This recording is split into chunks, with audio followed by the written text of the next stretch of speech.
Hey everybody, welcome back. So this time we're going to talk about the composition of bone right before we really get to the cellular level.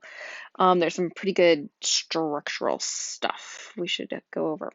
So first off, I wanted to kind of elaborate on a few things. So in some of the previous videos, the one that I did in a different style, the older one, I wanted to just kind of revisit the idea of a flat bone. I realize now that people have a little bit of difficulty determining what is a flat bone and what's not. So are the bones in the skull irregular bones, or are like the ribs, are they long bones? So those actually are examples of flat bones. And so the flat bone is a layer of spongy or trabecular bone, right? This right here, particular type of structure, is sandwiched between two layers of compact bone. And so they're relatively thin layers, hence why it looks more like a sandwich, which is going to be a little bit different from a long bone, where it kind of looks like, we're actually going to look a lot at it. So this is the bisection of a long bone. So it's not two thin layers. See, this is like it's circular in nature. Right, so this is the spongy bone, also known as the trabecular bone or the trabeculae, the diploe. That's how you say this one, diploe. Okay, all right. All right, so the structure of a long bone in general. So again, you're going to see this spongy or trabecular bone right here. And it's going to be surrounded by this hard bone, also known as the cortical or compact bone. Remember, spongy bone has quite a few names. So it's spongy bone, diploe, trabecular bone, a handful of different names there for you to think about. It tends to be, oh, it looks, well, let's just go in here and then we'll go back. So here's the compact bone. So it has all these osteons kind of condensed in, um, really organized, and it is compacted. Now, it doesn't mean that there aren't osteons here. It just means that um, if you were to take a slice through here, they would be more circular and regular and compacted up against each other. Okay, so let's see if I can go back. There it is. Okay. The long bone, so here's how it works. Um, we have epiphysis are here on the outside, right? So they're on the top and the bottom, the superior and the inferior area. Um, the proximal epiphysis is going to be the one that's going to be closest towards the body, right? So it's going to be the one that's more closely connected to the actual trunk. Distal epiphysis is going to be the one that's farther away, so it's closer to their hands or your feet, for example.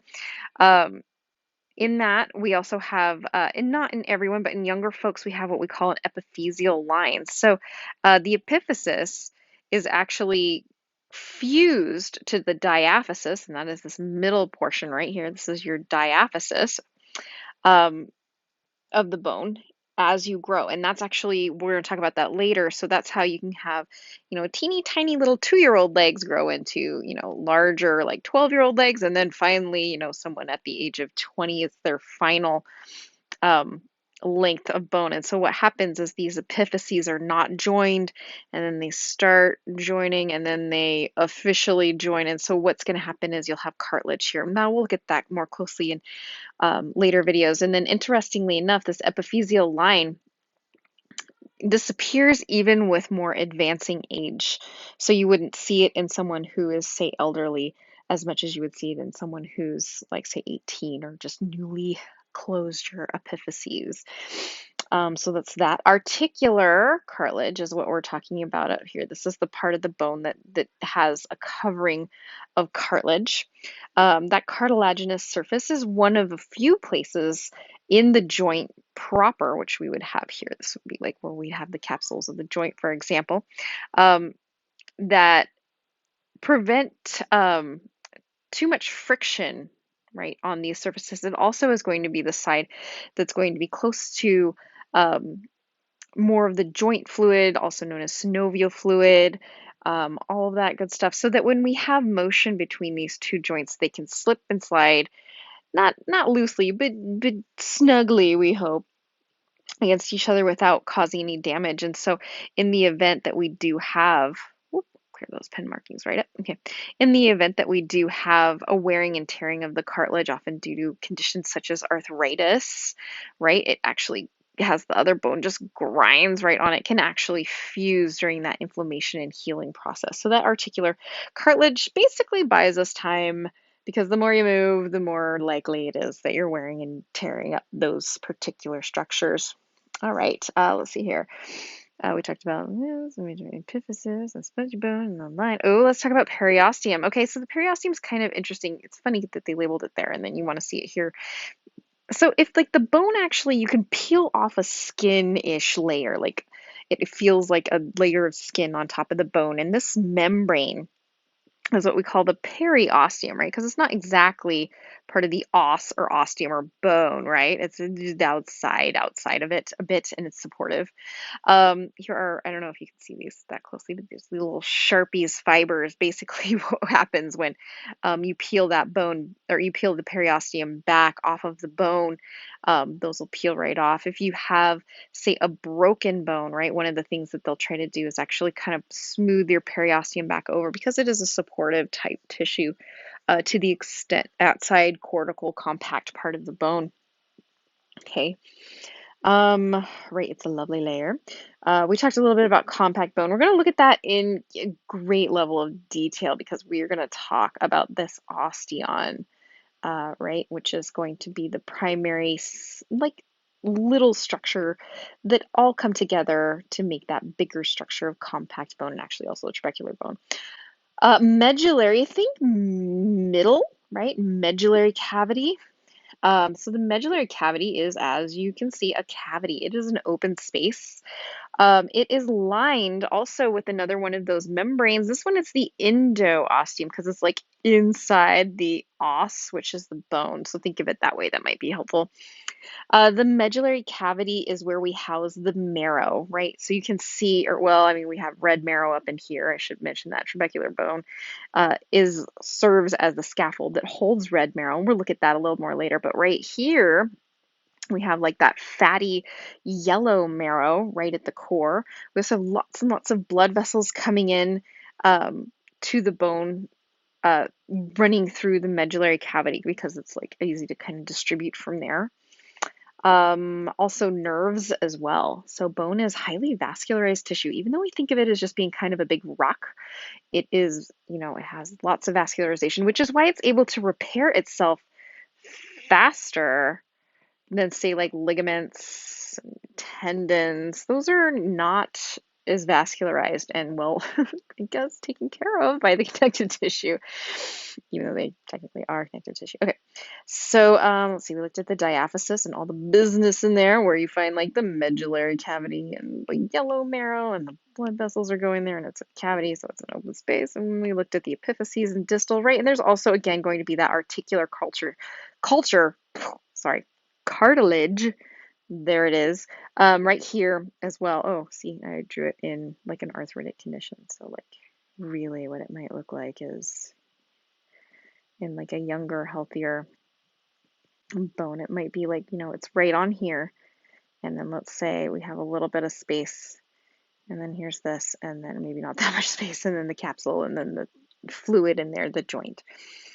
Okay.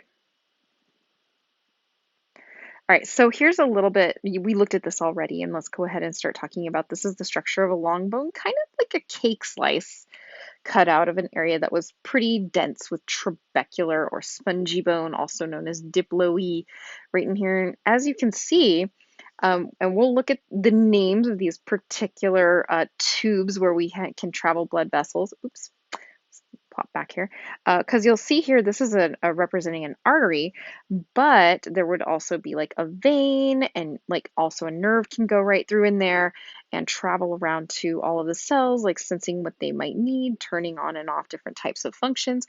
And those functions are kind of important, such as the ability to store calcium, and then also the osteoclastic, which is a type of cell that can tear apart all of that saved reserved calcium and release that back into the blood system, which is probably one of the main reasons we are so highly vascularized, is because we need all of that calcium to be able to run our neurons correctly, to be able to run our muscles and keep that heart beating, and so many other things. And so having that huge storehouse of calcium is super important. Which is also, I'm going to take a point here, please eat your bioavailable calcium. So, of course, there's milk conventionally, but also really go for those greens. Get some spinach in there. How about that arugula? So these are some of the plant-based ones. Also, vitamin D, right? Vit D is incredible. Oops, that isn't Vit D. There it is. Okay, vitamin D. That's really kind of what you want. And that is a catalyst that helps actually uptake the calcium that we have. So you can't always, not all calcium you take is what we call bioavailable, which means you can put it into your bones or use it for different types of metabolic functions. So, right, we'll get into that a little bit later. Okay, so here's an example of where the articular cartilage is. This thick, compact bone, cortical bone. The endosteum, just imagine all of these like internal kind of twists and turns being lined with a membrane, and that is the endo, it's the inside osteum, right, of the spongy bone diploe. Okay, good.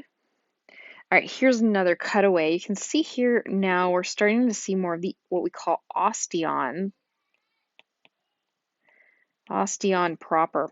So what those are is they have this canal. In the center of the canal is where, as you can see, like our blood supply is coming up. Right now we're just showing an artery, but of course veins, nerves as well. And then the osteon has, here's one, and we'll show you in another video. Here's, the vessels and the nerves, all these tiny little bone cells, right? Osteo, meaning bone, and then cyte, C-Y-T-E, meaning cell.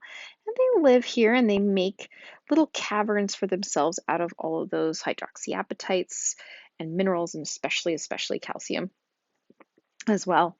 So that's how come you see those in those concentric circles, is because they all actually are slightly connected, and that's how they're able to kind of all stay literally alive and active. Okay, so yellow bone marrow, of course, is a wonderful fatty reserve. Some folks who are gourmands, they actually save the long bones of different types of animals to use them for um, cooking, in which the yellow bone marrow is the real goal of that, because it apparently has like a super unique flavor. Um, so the periosteum, again, here it is. It's like being pulled off in this picture. So you can see these Sharpies fibers, right? Sharpies fibers, perforating fibers. They're just sticking and integrating into the bone, helping again to support and protect it. Here is a little nutrient artery going through nutrient foramen. Remember, a foramen is just like a hole. Foramen is like a doorway in bone. Right, so that's that. Okay, great. I think, yeah, okay. So that's all we're going to talk about in this video, just in the interest of keeping things short, but please take a look at some of the other ones. We're going to go over that osteon a little bit more and a few of the other characteristics and features. All right, well, I hope you're out there somewhere having a wonderful day. Goodbye.